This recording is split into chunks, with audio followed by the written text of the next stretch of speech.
a bruiser or a straight up tank. And his overall kit is meant to fulfill this role.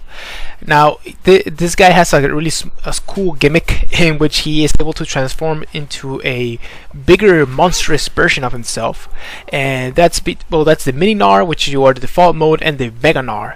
The Mega Gnar gains a lot of bruiser type abilities and tank abilities, while the Mini Gnar is more mobile, has longer range on his auto attacks, more attack speed, so he's more mobile in that regard.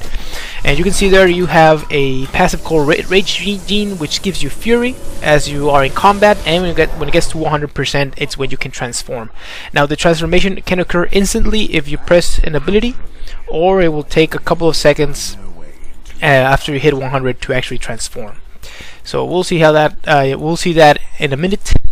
You will see transformation, and the reason why he can be played as a jungler is because he has a pretty awesome passive on the W, which will give you additional damage on your every third attack based on the target's maximum health. So that destroys jungle monsters quite fast. Tank it! Why aren't you tanking this for me? Tank it a few hits. There it is. Thank you. Oh, that's a ton of damage. Thank you for that, team. Excellent. We got this pretty quickly. And the rest of his abilities are pretty awesome as well, but this is the one that makes him an awesome, well, not an awesome, but a decent jungler, or a decent clear of the jungle. So for his first ability as the little Gnar here is your boomerang. You saw me there, I just threw it. And basically what it does is it gives you a really long range skill shot that it will hit a target and it will turn back as soon as it hits it, so it will not actually hit a lot of minions and stuff like that. It will just hit and maybe do a small AoE around that and go back. If you catch it, you have reduced cooldown on the ability again, which is awesome. I'm going straight to the red buff, which is awesome, and I highly recommend you do this. Catch it every time you can. We got first blood in the mid lane. That's awesome.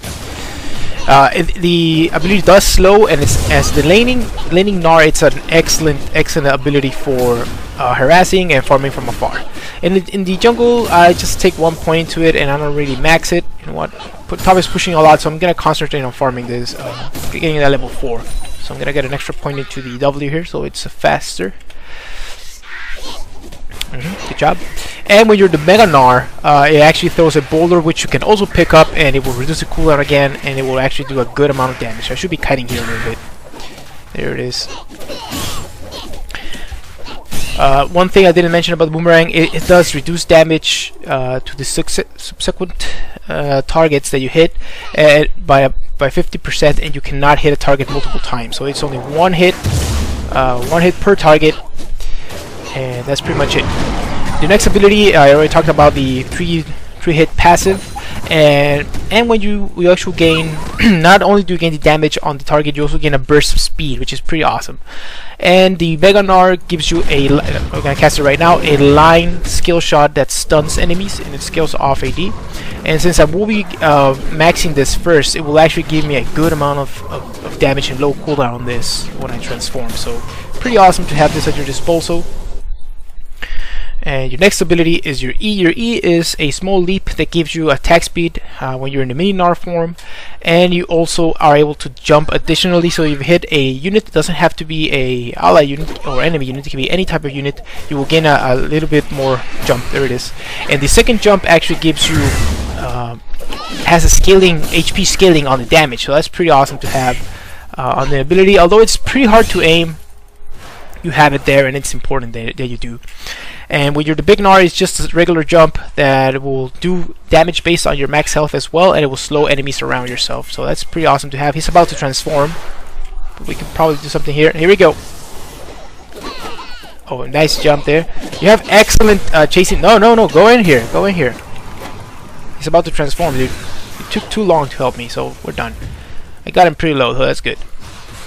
Your ganks are not the best, at least early on, and you need to do a good job of balancing out the your Fury meter, your Rage here, so you can actually transform in the appropriate time, which is not easy.